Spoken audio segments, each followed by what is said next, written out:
저는 언론개혁의 가장 처음에 디뎌야 될 그 선은 시민들의 인식 개선이라고 생각하거든요. 언론개혁의 목소리가 높아지면 권력들도 눈치를 보게 되는 구조가 될 거고, 그러면서 이제 언론개혁이 힘을 받는다라고 생각을 하는데, 지금 구조를 놓고 보면 MBC는 좌파 언론이다. 또 우리는 야 KBS 봐라. 어떻게 저렇게 권력의 눈치 보고 권력의 개노릇을 하냐. 진짜 중도가 보기에는 아니, 누구 말이 맞는 거야? 뭔가 양비론처럼 보일 수 있다는 거죠. 언론개혁이 가장 어려운 게 아닐까. 왜냐면 언론개혁은 시작하는 순간 뭐에 걸리냐면 언론 탄압 프레임에 딱 걸려요. 언론을 인위적으로 바꿀 수 있는 거는 죄송한데 시청자 독자들이 아무리 언론을 욕해봐야 기자들이랑 언론사 사주들은 바뀔 생각이 없어요. 그런데도 할 수 있는 것들이 있어요. 그게 뭐냐면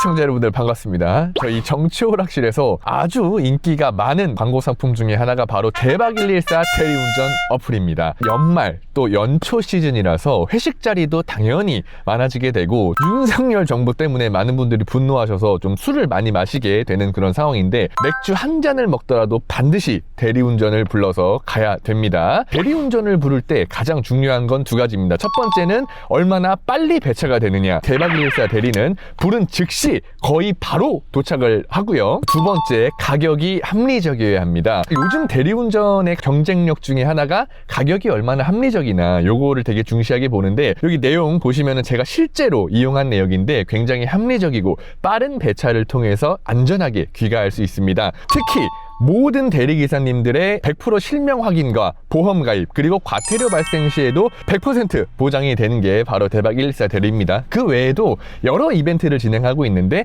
이용 금액의 10%가 적립된 건 당연 기본이고, 아래에 설치 링크를 통해서 어플을 설치하신 고객님들께는 모두 메가커피 쿠폰을 증정해드립니다. 그리고 한 번이라도 이용 내역이 있으신 분이 또 친구한테 추천 시 받은 사람, 보낸 사람 모두 메가커피 쿠폰을 증정하고요. 5명까지 추천 시에는 교촌치킨 세트까지 증정을 해드립니다. 이렇게 다양한 혜택이 있는 대박114 대리운전 앱, 여러분들도 맥주 한 잔이라도 드셨을 때 그냥 가지 마시고 꼭 대리운전을 불러서 가시길 바랍니다. 지금까지 대박114 대리운전 어플이었습니다. 네, 시청자 여러분들 반갑습니다. 오늘 저희가 미리 예고해드렸던 대로 우리 장인수 기자님 모시고 이어가 보도록 하겠습니다. 박수! 안녕하십니까, 장인수입니다. 네. 기자님 나오신다고 하니까 일단 또 시청자분들의 관심이 뜨겁다고 말하긴 뭐하지만 그래도 어느 정도 따뜻한 정도. 왜 그러냐면 사실 우리 기자님이 또 얼마나 우리 진영에 큰 역할을 한지 또 알고 계시고, 대표적으로 녹취록에 나오는 디올백 사실 그 장본인이시잖아요. 많은 분들이 오늘 장인수 기자님의 이야기를 통해서 많이 용기도 얻고 위로도 좀 받았으면 좋겠다. 왜냐면 사실 언론에 대한 우리 시청자들이 어떤 이게 보도의 방향성이라든지 또 공정하지 못한 그런 태도, 뭐 그런 것들 때문에 이제 많이 좀 화가 나 있을 텐데, 그런 분들한테 좀 갈피도 좀 잡아주고 좀 위로가 될 수 있는 방송이었으면 좋겠다 싶어서 한번 모시게 됐습니다. 사실 기사 보면 저는 더 열받아요. 제가 기자니까. 저는 이 기사의 생성 과정을 다 알잖아요. 맞아요. 얘가 기레기라는 게 더 잘 보이지. 어떻게 이 기사를 이렇게 쓰나? 그런 기사들이 한두 개가 아닐 거 아니에요? 너무 많잖아요. 아니, 그러니까 이게 되게 신기한 게 시청자들은 그렇게 보잖아요. 언론이 어떤 자본의 논리를 떠나서 자본의 이익에 귀속돼서 하는 게 아니라 어떤 공정성을 갖고 사회의 어떤 기준이나 알 권리나 이런 걸 위해서 어떤 공기로서의 역할을 해주길 바라잖아요. 근데 대한민국의 언론은 자본주의의 시장 논리보다도 후진적이에요. 분명히 민주당을 지지하는 대한민국 국민들이 30%에서 40%가 고정적으로 있단 말이에요. 반대에도 30%에 40% 있죠. 그렇죠. 근데 언론 시장을 봐보세요. 민주당을 지지하는 혹은 대한민국의 변화를 바라는 이 시청자들한테 뉴스를 공급하는 생산자가 없잖아요. 한결의 경향도 아니에요, 이제 더 이상. 그러니까 우린 자본주의도 싫고 뭘 또 싫다 그냥. 뭐 이런 거예요. 시청자 니네 안 봐. 그냥 우리는 우리대로 갈 거야. 영리를 추구하는 자본주의 정도의 어떤 시장 논리 정도도 갖추지 못한 게 한국 언론이거든요.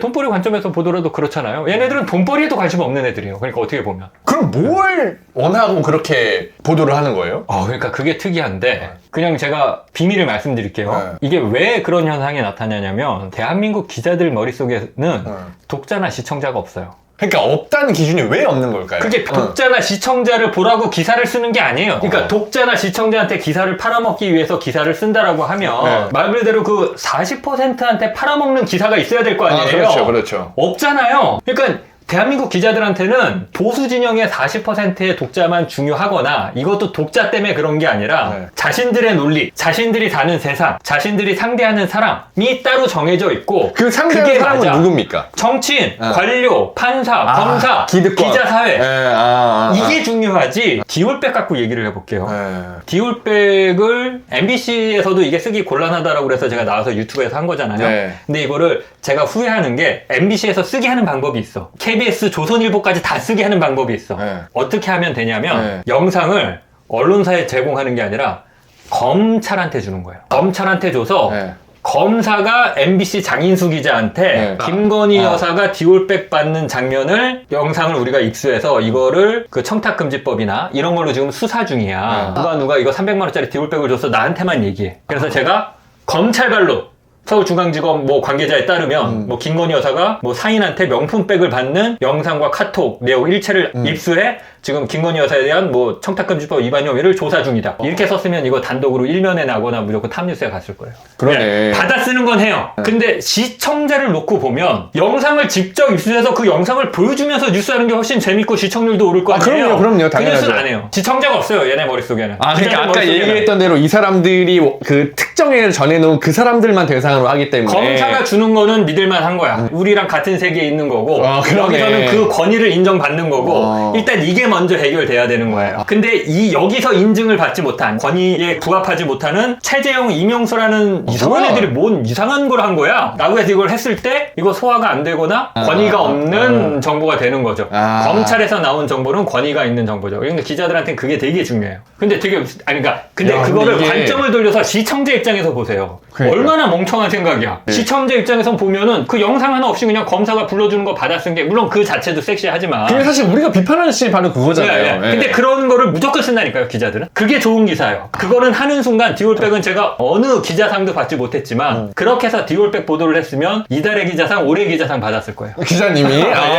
근데 그렇게 보도를 하지 않았기 때문에 지금 오히려 기자사회에서도 비판을 받죠. 취재윤리 위반이야. 검사한테 받았었으면 취재윤리 위반 이런 거 없지. 근데 오히려 그게 취재윤리 위반이죠. 근데 저도 이게 궁금한 게 누가 보기엔 취재윤리 위반이지만 국민들 시각에서 보기엔 국민의 알 권리란 말이에요. 그럼 예를 들어서 그 건을 놓고 봐도 누군가는 야, 너 이거 왜 취재윤리 위반해? 라고 얘기할 수 있는 것이고 또 국민 입장에서는 만약에 그걸 안 했다고 하면 그러면 국민들의 알 권리는 무시하는 겁니까? 기자가? 이렇게 얘기할 수도 있잖아요. 그 선이 참 애매한 것 같아요. 그게 답이 없어요.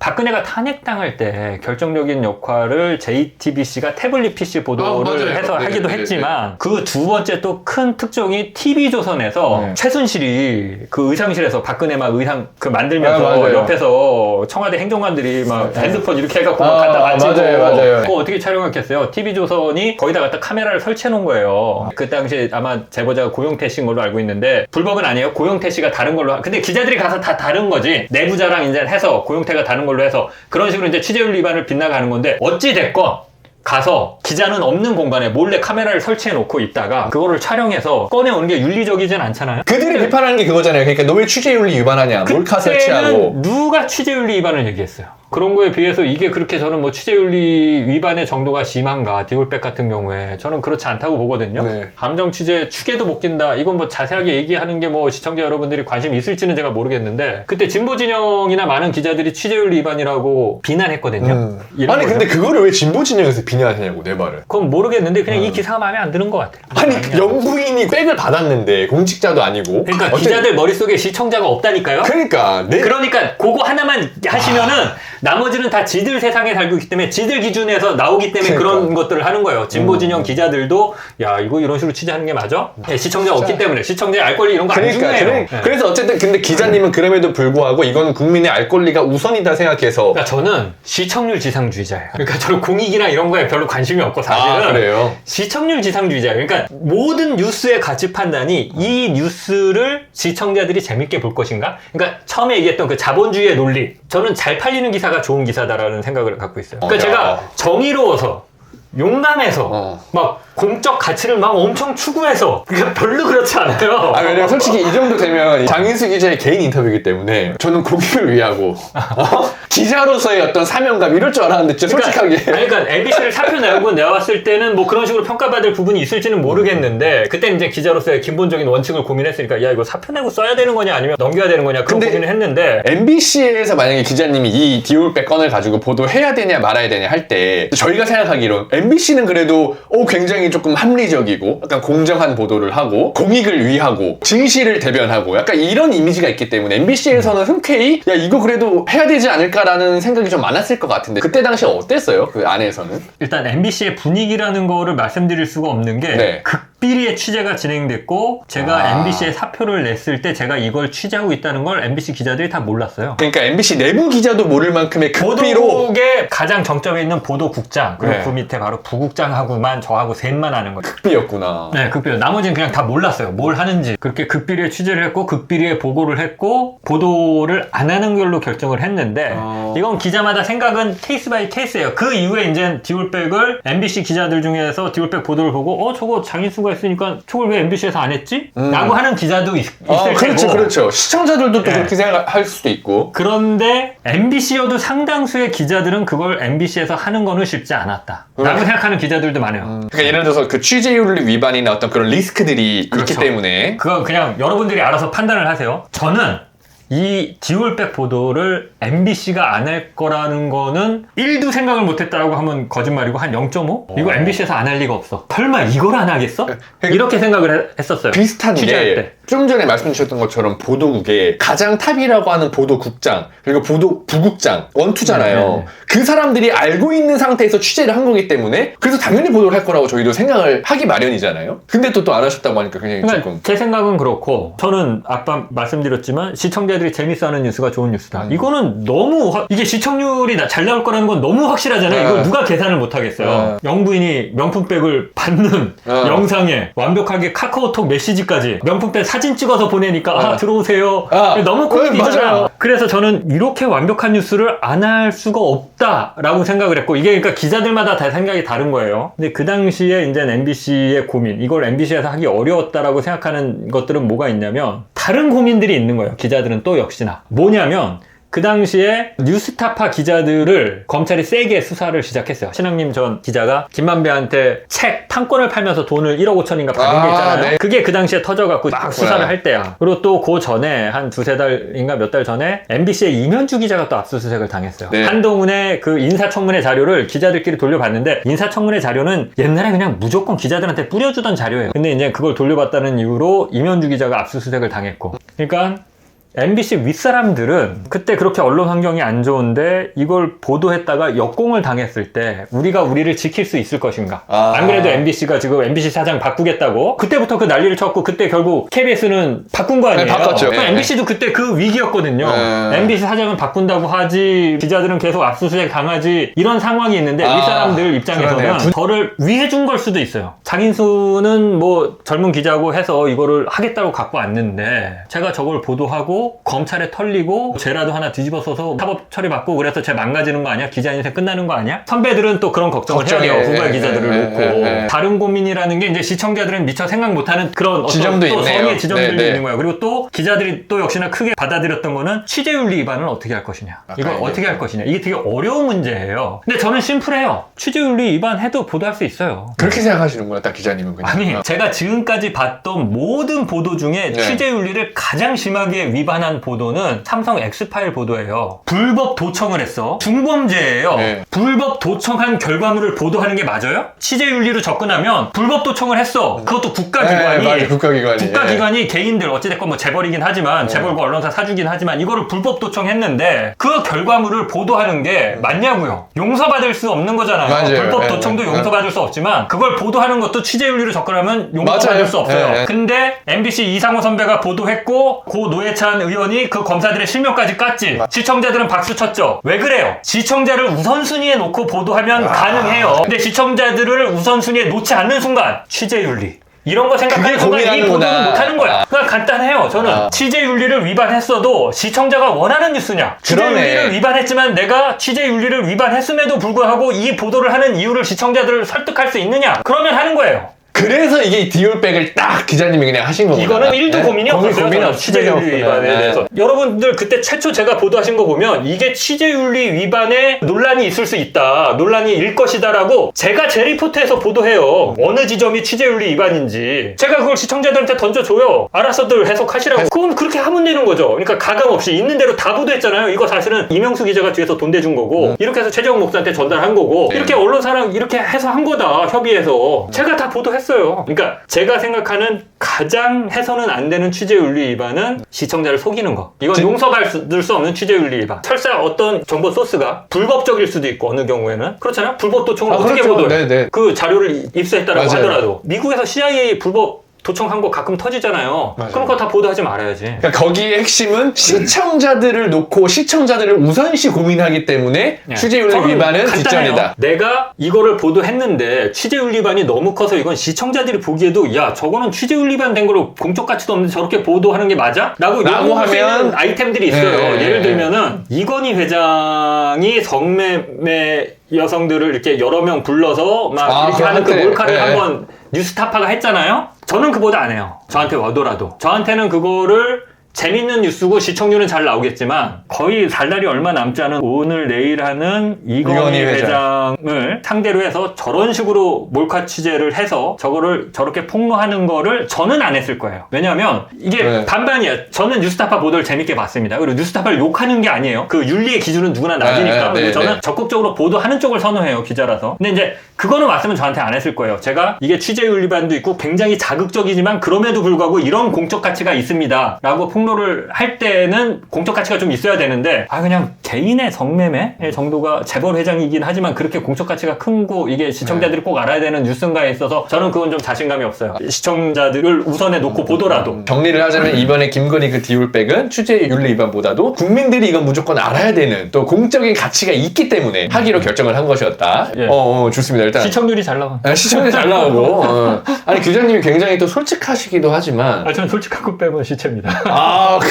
그리고 정의로운 기자 이렇게 포장되는 것도 부담스러워. 오늘 장인수 기자님을 보고 많은 시청자분들이 장인수 기자는 저런 사람이구나 라는 게 좀 명확하게 들어요. 왜냐면 누군가의 인터뷰 봤을 때 이 사람이 이렇다는 건가 저렇다는 건가 되게 모호한 분들이 있거든요. 장인수 기자님을 딱 봤을 때는 이거 장인수는 딱 진짜 이런 사람이구나 라는 거를 시청자들이 좀 판단할 수 있지 않을까. 우리 기자님이 오늘 굉장히 말씀하실 게 많았나 봐요. 사실 이런 얘기를 하고 싶은데 이런 얘기를 하려고 불러주는 데가 잘 없어요. 맞아요. 현안 이야기 물어보죠. 주로 현안 얘기를 하지 언론개혁이나 이런 거는 아무래도 좀 후순위다 보니까. 그러니까요. 정치호랑 씨도 또 그거를 말씀 듣기 위해서 모신 거 아니겠습니까? 좀 이어가자면 사실 앞에 조금 무거운 이야기들이 많이 나왔는데 그 과정에서 이제 MBC를 왜 나오게 되셨는지도 설명이 되셨어요. 근데 그 순간을 좀 여쭤보고 싶어요. 그러니까 MBC를 나오고 나서 후회되는 순간이 없었는지. 일단 벌이가 상당히 줄었다라는 거. 안정적이었다가 MBC에서. 안정적이었다. 이제 또 미래가 불안하고 그런 거죠. 이제 취재할 때 그냥 예전에는 MBC 장인수 기자입니다. 그러면 그냥 뭐 그 다음에 더 이상 내가 누군지를 설명할 필요 없어요. 그냥 MBC 기자겠거니 저쪽에서 그냥 그렇게 생각을 하니까. 근데 지금은 저널리스트 장인수 기자입니다. 라고 하면 네? 어디요? 저널리스트라는 유튜브 채널을 운영하고 있습니다. 그렇게 얘기를 하는 게 뭐 이렇게 크게 꺼리진 않는데 예를 들어서 그런 거죠. 상대방이 좀 취재에 잘 협조적이지 않을 때 내가 이제 MBC 기자였어도 그랬을까? 한 번씩 생각을 해보게 되죠. 근데 그것 때문에 MBC를 괜히 나왔다. MBC 나온 거 후회해. 그런 건 아니고요. 후회는 딱히 안 하고 있고 그런 게 좀 그렇죠. 오늘 또 이렇게 언론개혁 얘기 나오니까 누구보다 열의가 강하시네. 그래서 그럴 때 지금 목이 많이 아프실 텐데 제가 도라지 진액을 또 기자님한테 이거를 이렇게 딱 타고 이게 요즘에 이렇게 환절기 특히 겨울이나 이럴 때 건조하고 이러면 목 되게 칼칼하잖아요. 촛불 집회 나가서 감성도 외쳐야 돼요. 그럼요. 중요합니다. 이럴 때 목 관리가 여러분들 필수인데 우리 웰스앤헬스에서 나와 한번 드셔보세요. 약도라지 진했고 이게 굉장히 진하고 저도 아침마다 따뜻한 물에 이렇게 타서 먹거든요. 그래서 기자님 오시면 안 그래도 꼭 타드려야겠다. 제가 맛있습니다. 맛있죠? 확실히 목에 효과가 아주 큽니다. 저도 이거 사실 3개월 전부터 먹고 있었거든요. 아침에 왜냐면 또 쌀쌀하잖아요. 그럴 때 요거를 한 잔 딱 따뜻한 물 해갖고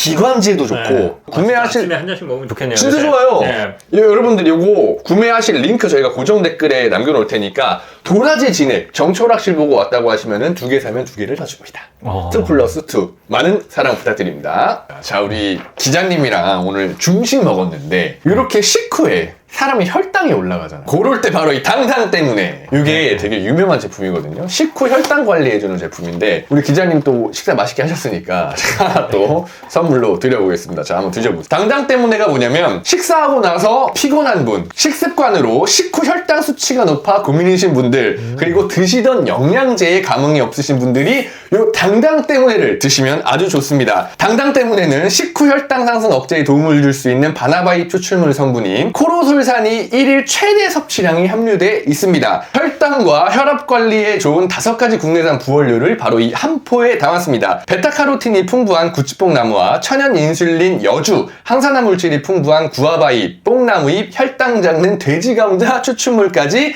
원료 배합이 핵심인데 그게 여기에 아주 적절하게 함유돼 있다. 드셔보니까 어떠세요, 기자님? 뭐 많이 들어가는 것 같은데 일단 맛있어요. 뭐라고 그럴까? 그냥 차 맛있는 차. 맞아요. 잘 넘어가요. 잘 넘어가죠. 이거 보고 무슨 약 같아갖고 이렇게 되게 먹기 힘들 거라고 생각했는데 되게 맛있어, 깔끔하죠. 진짜. 근데 이게 액상으로 돼 있다 보니까 몸에 흡수가 빨라요. 그래서 이게 사실은 20만이 넘는 당뇨 카페에서도 굉장히 이야기가 많이 도는 제품이고 실제로 여러분들 요즘은 네이버 스마트 스토어나 이런 데 가면 리뷰 보면은 답이 나오잖아요. 리뷰가 좋고 나쁘고 보이는데 5점 만점에 4.9. 그만큼 신뢰성이 보장돼 있고 사람들이 한번 먹기 시작하면 꾸준히 먹는다. 저도 한번 먹어보겠습니다.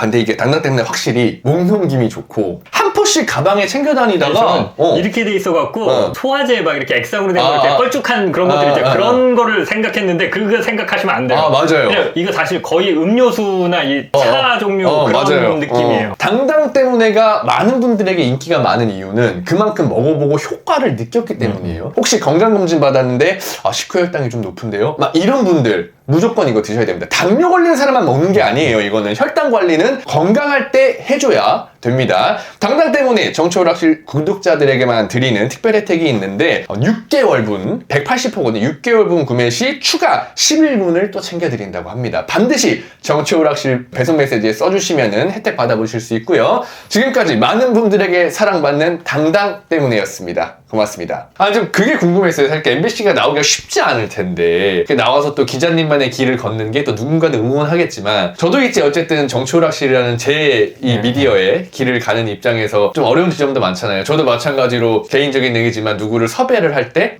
이제 다른 분들은 와 정초락실에 와 되게 유명한 사람 많이 나와라고 알고 계시지만 저 역시도 섭외할 때 좀 설명을 길게 해야 되고 그러니까 공감해요. 아무튼 또 잘 돌파하시리라고 또 생각하고 장인수 기자님이 어떤 이 한국의 기자들을 볼 때 어떤 시선인지가 좀 궁금해요. 그러니까 뭐 어떤 지점이냐면 우리 지지자들이나 저 같은 경우는 기자들을 볼 때 소위 말하는 기레기라고 규정을 하는 어떻게 이걸 이렇게 보도해? 안 바뀌잖아요. 기자들이 아무리 욕을 먹어도 안 바뀌잖아요. 그게 왜 그러냐면 기자들은 그 여러분들 되게 놀라실 수도 있는데 본인들을 굉장히 뛰어나고 잘난 사람들이라고 생각을 해요. 그러니까 시청자들보다 훨씬 높은 사람들이야, 기자들은. 본인들 스스로 그렇게 생각을 해요. 그리고 기자들은 심지어 기자 한 명 한 명이 다들 그 업계, 기자 업계에서 언론계에서 내가 제일 잘났어. 야, 근데 그게 들어보니까 검사랑 되게 비슷하다. 기자들이 그렇게 생각을 해요, 다들. 요새 MG 기자들은 좀 다른 것 같아요. 그러니까 저 밑에 있는 시청자나 독자들이 아무리 기자에 대해서 욕하더라도 바뀔 이유가 없어요. 내가 너무 뛰어난데. 기자들 사이에서도 나는 뛰어난 기자야. 기자 한 명 한 명이 다 그렇게 생각을 해요. 내가 에이스야. 그러니까 어깨에 뽕도 좀 이렇게 확 차고.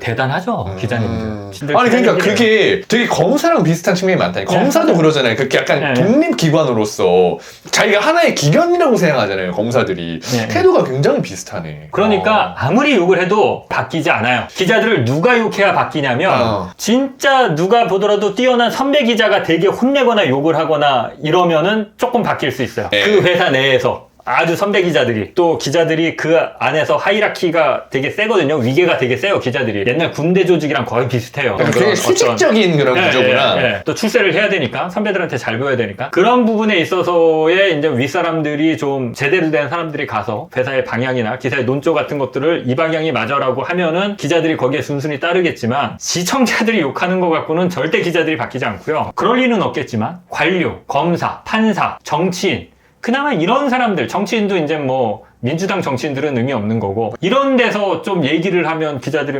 그런가? 우리가 틀렸나? 왜냐면 내가 상대하는 사람들이고 나랑 레벨이 같은 사람들이니까 기자들은 심지어 그 사람들도 내 밑으로 보니까 그러면 저 밑에 있는 시청자들이나 독자가 얘기한다고 해서 전혀 바뀌지 않는다. 근데 코미디는 뭐냐면 시청자나 독자들이 굉장히 똑똑해요. 그러니까 기자들이 무식하다는 게 계속 드러나잖아요. 그런데도 신기한 게 기자들은 본인들이 똑똑하다고 생각하고 잘났다고 생각을 해요. 바뀌지 않아요, 기자들은.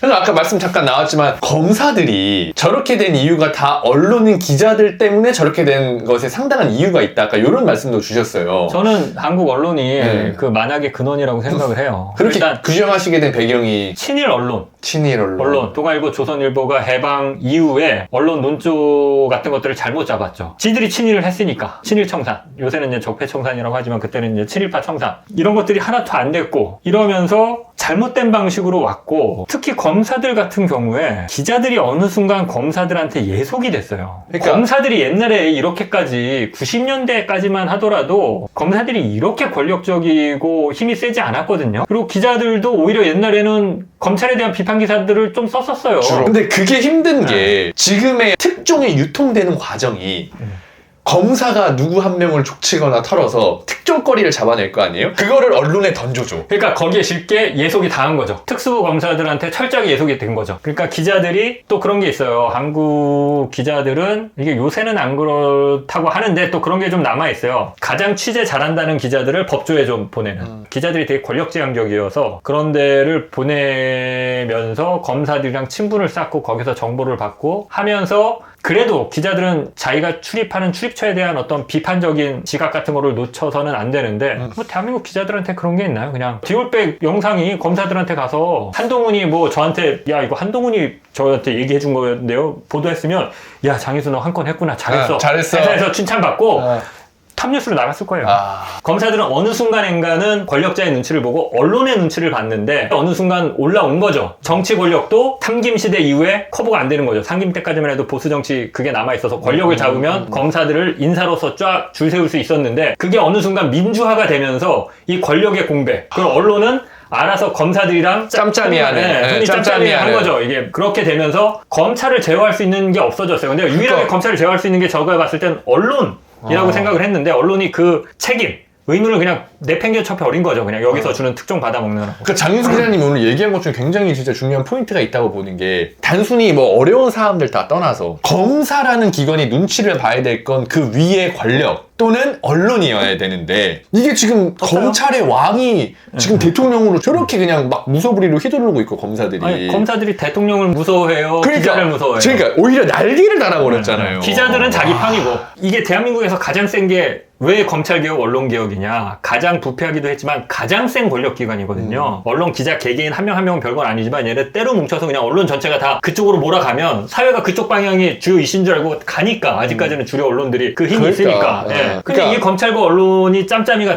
이 가장 강력한 두 기관이 손을 잡아서 만들어낸 게 윤석열 정부니까. 맞아요. 이건 뭐 가장 추악한 정부가 사실 탄생한 저는 거죠. 언론이 만들었다는 생각해요. 지난 그러니까. 윤석열 정권은. 이런 이야기가 나오면 나올수록 그럼 시청자들은 좀 답답할 거 아니에요. 그러면은 이야기하는 우리도 답답한데 보시는 분들은 오죽 답답할까. 그럼 이분들의 항상 마지막 질문은 그럼 대체 우리가 원하는 언론개혁은 어떻게 해야 됩니까? 라는 질문이 나올 수밖에 없어요.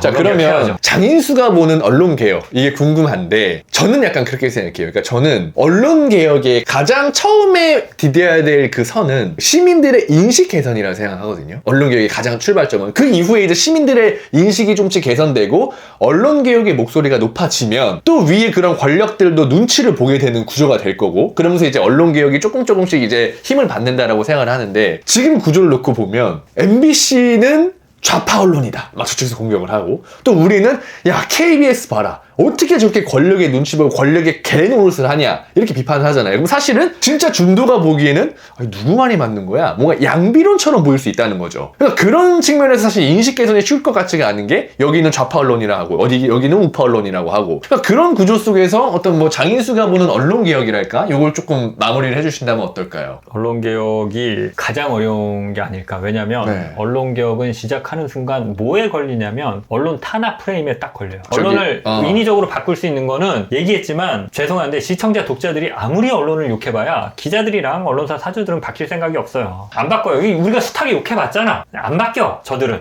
예. 그들은 안 바뀌어요. 그러면 어쩔 수 없이 이제 언론과 관련된 법령, 제도, 뭐 취재 관행, 문화 이런 것들을 위로부터 권력이 언론개혁에 의지가 있는 어떤 권력을 만들어내서 그 권력으로부터 바꿔내야 되는데 그렇게 되는 순간 바로 걸리는 게 언론 탄압 프레임에 걸려요. 그러니까요. 노무현 정부 때 기자실을 하나 없애려고 했는데 바로 저는 이제 기자실을 없애는다는 거에 대해서는 그렇게 찬성하진 않는데 어찌됐건 바로 언론들은 언론 탄압이다. 이렇게 해버리면 그게 또 틀린 얘기는 아니야. 제3자들이 그렇지 언론 지형이 불리하니까 좀 바꿔보려고 하는 거 아니야? 가운데 있는 사람들은 또 그렇게 할 수 있어. 그래서 참 어려워요. 그런데도 할 수 있는 것들이 있어요. 그게 뭐냐면 예를 들었잖아요. 그냥 아주 간단한 거예요. 프레임에서 지지 않고 할 수 있는 것들이 한국 언론은 기본적으로 시장 논리, 시장 질서, 자본주의가 갖고 있는 최소한의 어떤 윤리나 어떤 상식도 작동하지 않는 거니까 그런 쪽으로 맞춰가면 돼요. 예를 들면 조선일보를 도대체 하루에 몇 부 찍어서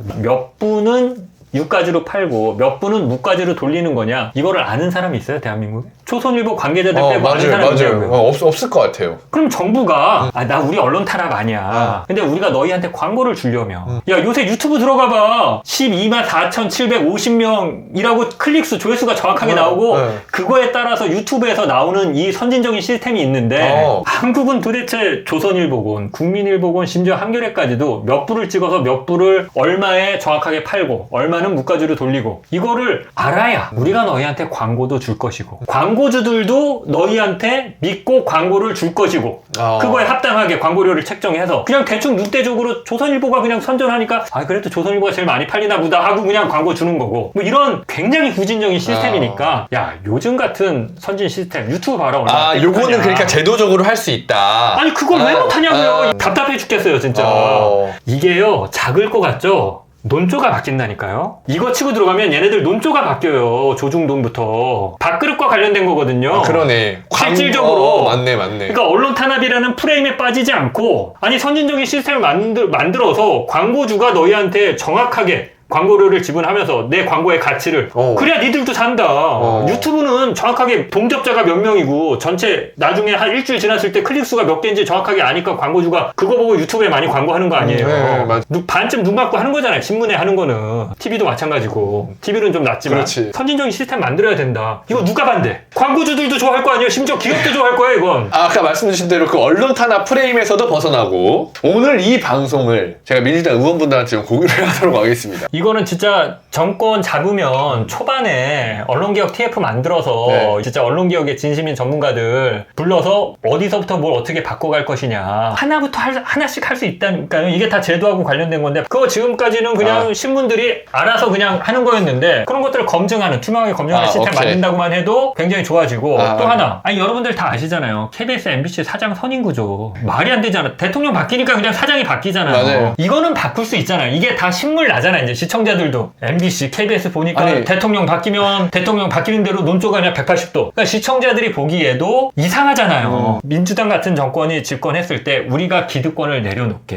우리가 더 이상 MBC나 KBS 사장을 선임하는 데 있어서 권력의 입김을 작용하지 않을 테니까 투명하게 뽑을 수 있는 제도적 장치들을 만들어 보자 라고 하면 국민의힘이 찬성해요. 그럴 거 아니에요. 최승호 사장 임명하고 박성대 사장 임명하고 할 때 국민의힘이 반대했거든요. 민주당이 니네 사장 심는다고. 그러니까 MBC 전 사장. 그러니까 지금 MBC 민주당이 집권해서 임명한 사장들을 국민의힘이 반대했는데 우리가 제도를 바꿔서 MBC 사장, KBS 사장 선임에 우리가 관여하지 않을게. 대신에 정치권의 입김을 줄이고 시민사회. 근데 시민사회라고 해도 시민사회도 이제 완전히 갈라져 있어서 그냥 어찌 됐건 그렇게 해서 정권의 입김을 안 타는 사장을 뽑을 수 있는 방안들은 이미 나와 있어요. 그거는 민주당도 상당 부분 그런 것들은 공부가 돼 있고 MBC에 돌아가신 이제 고 이용만 선배 내놓은 그런 방안들도 있고 뭐 하거든요. 그러니까 그런 것들은 했으면 돼요. 180석 있고 정권 잡았을 때. 근데 이제 안 한 거지. 그 안 한 대가를 지금에 와서 박민 사장, 그다음에 지금 박장범 사장 이런 걸로 보는 거죠. 할 수 있는 것부터 하면 돼요. 하여튼 민주당이 집권하면은 차차 또 기자님이 이런 목소리도 계속 내주시고. 저 목소리가 미약해서. 이제 녹화시간. 이번 제품은 바로 긁지 말고 뿌리세요 글루타셀입니다. 이거는 사실 정치오락실에서 많이 광고를 했기 때문에 많은 분들이 아시는데 이게 뭐냐 간단하게 설명을 해드릴게요. 요즘 날씨가 추워지고 그럼 실내 난방을 자주 틀잖아요. 밖에는 기온차가 심하고 그럴 때 피부가 건조하고 가렵습니다. 그럴 때 뿌려주는 게 바로 이 긁지 말고 뿌리세요 글루타셀. 요거 한번 뿌려보세요. 되게 시원하고 좋거든요. 저도 이거를 항상 집에서 전에 샤워하고 나서 뿌리는데 겨울 피부가 까칠해지게 되면은 긁는단 말이에요. 자기도 모르게 무의식적으로. 그렇기 때문에 피부가 상하기 때문에 민감해진 피부는 절대 긁지 말아야 되거든요. 그럴 때 필요한 게 바로 이 글루타셀입니다. 밤새 긁어내는 아이들부터 어르신 그리고 심지어 임산부까지도 사용할 수 있는 아주 순한 성분의 기초 화장품이에요. 그러니까 약품이 아닙니다. 그렇지만 글루타셀은 약국에서도 구매가 가능합니다. 그만큼 신뢰성이 굉장히 높은 제품인데 글루타셀 이벤트 안내해 드리겠습니다. 12월과 1월 두 달간 메모에 정치오락실이라고 남겨주시게 되면 요걸 샀을 때 장인수 기자님이 보신 요 휴대용을 증정해드리고 거기에 끝이 아닙니다. 글루타셀 고보습 크림까지 같이 증정을 하는데 요거는 말 그대로 보습 크림이에요. 요거는 이제 손이나 발 요런 데 바르시면 되는 건데 이게 25,000원 상당이에요. 근데 요 두 개를 같이 준다. 요거 하나만 사도 그렇게 이해하시면 될 것 같고 되게 시원하죠? 어떠세요 기자님 뿌리시니까? 아니 저는 이게 이제 가려운데 뿌리는 거라고 그래서 되게 끈적끈적할 거라고 생각했거든요. 남자들한테 좋을 것 같아요. 맞아요. 뭐 바르는 거 싫어하는 사람들 뭘 발랐다는 느낌이 없어요. 여자들은 샤워하고 나서 피부가 건조하잖아요. 그럼 화장하기 전에 이걸 뿌리고 그 위에 화장을 해요. 그럼 잘 먹거든요. 근데 남자는 어떨 때 쓰니 운동 많이 하잖아요. 운동 갔다 오면은 왜 샤워하고 나면 막 피부 막 갈라지고 그러잖아요. 그럴 때 뿌려주시면 아주 좋습니다. 지금까지 긁지 말고 뿌리세요 글루타셀이었습니다.